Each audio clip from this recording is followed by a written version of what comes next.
Salut les amis, c'est un plaisir de vous retrouver pour ce résumé de Paris Saint-Germain Olympique de Marseille. Une victoire historique, on l'attendait vraiment depuis longtemps et l'OM l'a fait. Ses joueurs, ses guerriers. Une belle victoire 1-0 qui aurait pu être encore plus large. Évidemment, on va en parler dans les minutes qui viennent. Résumé du match, donc on va préciser, c'est un but de Thauvin sur un coup franc de Payet à la 31e minute qui est intervenu en première mi-temps. Ouais. Alors, qu'est-ce qu'on peut retenir de cette première mi-temps, César ? Ce qu'on retient, c'est la solidarité marseillaise totale. Ils ont été vraiment ensemble jusqu'au bout, alors que Paris, on a pu voir que les individualités restaient individuelles. Il y a eu peu de collectifs. On a vu aussi que Marseille, ils n'ont pas essayé de jouer une tactique particulière. Ils ont défendu et ils se sont dit sur un coup de pied arrêté, ça peut le faire. C'est exactement ce qui s'est passé. Tu as vu, René, sur cette première mi-temps, Paris a eu la possession et l'OM a eu l'état d'esprit, j'ai envie de dire. C'est ce qu'on appelle la lucidité. Parce que c'est bien beau, la lucidité des autres. Mais de temps, c'est nous. Allez, venez. 32% de possession de balle, 70 pour eux. On gagne 1-0. Alors, vous pouvez dominer, mais c'est pas gagné. Et puis moi, je te dis franchement, aujourd'hui, je suis fier de mon équipe. Il y en a qui ont dit, oui, mais tu as vu lui, Je m'en bats les couilles, tu vois ce que je veux dire. Moi, en date, j'ai gagné, j'ai vu un Rongier, un phénomène, j'ai vu un Mandanda, alors. Incroyable. Pour moi, l'homme du match. Et on va en reparler, on va y arriver. Ah bon, d'accord. Après les Benedetto, c'est là, il y en a qui ont fait des conneries, mais tout le monde a fait des conneries. Attends, on a gagné à 0. Ouais. La solidarité, la pugnacité, l'envie, la hargne de l'Olympique de Marseille. On a gagné 1-0. Effectivement, quelques maladresses, mais une victoire obtenue à la Grinta. Et cette deuxième mi-temps, alors en fait totalement incroyable dans le scénario, il y a eu une ou deux grosses occasions pour Paris dans cette deuxième mi-temps, mais il y a eu un but refusé pour l'OM, un but refusé valable, je précise évidemment. Ouais, un hors-jeu imaginaire. Alors là, est-ce que la VAR a marché, a pas marché ? On ne sait pas. Il y a eu un penalty, une grosse faute dans la surface contre l'Olympique de Marseille, qui aurait dû valoir un penalty pour l'Olympique de Marseille. Non sifflé, pareil qu'a fait la VAR. Et cette fin de match, alors totalement incroyable. 5 cartons rouges. Kurzawa, Amavi, Paredes, Benedetto et Neymar ont été expulsés pour un match qui s'est fini à 9 contre 8. César, t'en retiens quoi de cette deuxième mi-temps ? Eh bien, moi, je retiens que l'arbitrage, comme souvent, influe sur le cours du match. Là, dès le début, l'arbitre est arrivé, donc Monsieur Brizard, de son doux nom. Il est arrivé avec les cartons dans tous les sens pour Marseille comme pour Paris. On s'est dit, bon, il veut un peu asseoir son autorité. Et finalement, ça a fait l'effet inverse. Ça a énervé tout le monde. Ça a tourné à la baston 2-3 fois. Et puis finalement, ça s'est terminé en baston générale. Et à cause de lui, tout le monde est frustré et tout le monde part dans une espèce d'énervement qui n'est pas ce qu'on veut vraiment voir. C'est pas ça qu'on a envie de voir. Même si ça fait du bien des fois de voir des matchs un peu, comment on pourrait dire ça, accrocheurs. Ouais. Voilà. René, cette deuxième mi-temps, on l'a vécu en apnée, non ? Mais tu vois, il a raison, César, de mettre le point sur l'arbitrage.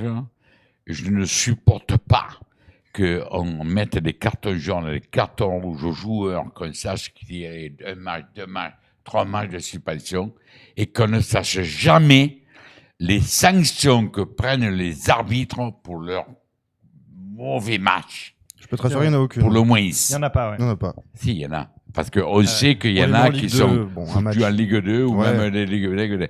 Mais on aimerait savoir. Parce que le mec, aujourd'hui, qui a arbitré ce match, mais il doit venir arbitrer les matchs de PHB, Andoum, Mazargues, tu vois, je veux dire. Voilà, c'est anormal qu'on ne sache pas et que cet arbitre aujourd'hui de ce match ne soit... c'est pas normal qu'on ne soit pas au courant s'il est sanctionné. Parce qu'il doit être sanctionné et sévèrement. Et au-delà de la sanction, en fait, moi, ce que je retiens, c'est que qu'on aurait pu perdre le match à cause de non, mais c'est totalement illisible. C'est-à-dire, est-ce que c'est des erreurs de cet arbitre ? Est-ce que c'est des erreurs de la VAR qui lui ont dit, qui lui ont donné des mauvaises indications ? Et c'est illisible. On ne sait pas comment marche la VAR. On ne sait pas qui prend la décision. On ne sait jamais. L'année dernière, je comprenais à peu près. C'est-à-dire que la VAR pouvait dire attention, il y a quelque chose, va voir. L'arbitre allait voir et il pouvait revenir sur sa décision. Là, des fois, il va voir. Des fois, il ne va pas voir. Je pensais qu'il allait plus voir. Je pensais qu'il allait plus, sauf qu'il y allait là. Et le carton de Neymar... Quand il met le doigt sur l'oreille comme ça, on te dit qu'il y a quelque chose. Va voir. Oui, mais là, il est... Si on te dit, si tu mets on te dit, attention, tonton, il y a quelque chose.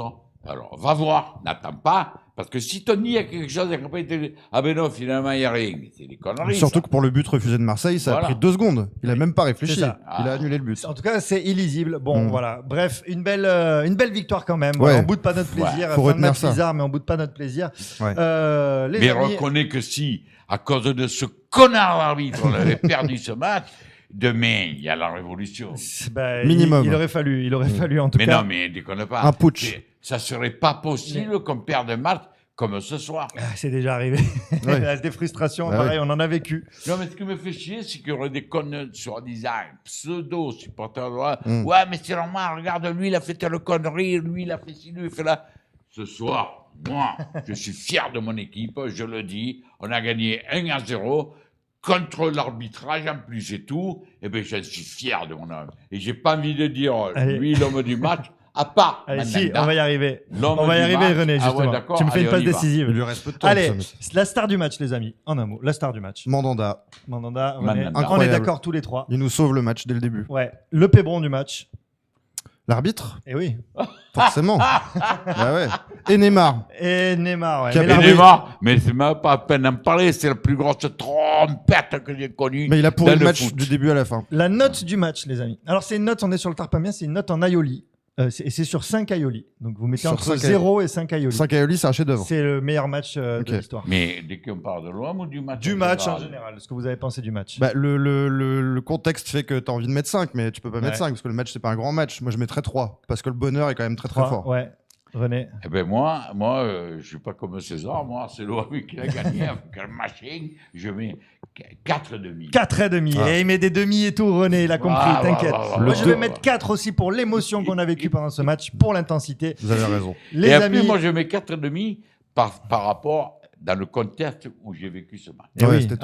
Ça fait plaisir, René. Top.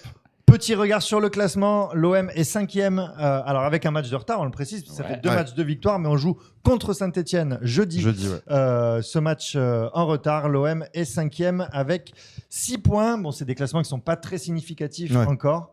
Paris est dernier, quand même, on peut le rappeler. Monaco est premier, Lyon 10e. Paris, il est dernier. 0 points. Et Paris sont 18e avec 0 points, comme Dijon. Je suis le dernier ex aequo, quoi. Ils vont être tombés de division l'année prochaine. Avec Dijon, Strasbourg et Metz. Voilà, ce sont toutes les équipes qui ont 0 points. Et Marseille, donc à 6 points dans un pack avec Saint-Etienne, Lens, Nice et Angers. Les amis, c'était un plaisir de faire ce résumé. Partagé, Mathias. C'est ce qu'on va faire. On va fêter ça en buvant un coup. Allez, on va boire un petit ice. Le ST, là, tout le match, là, ça va. Ciao les amis, on se retrouve jeudi pour Marseille Saint-Etienne. Ciao les potos.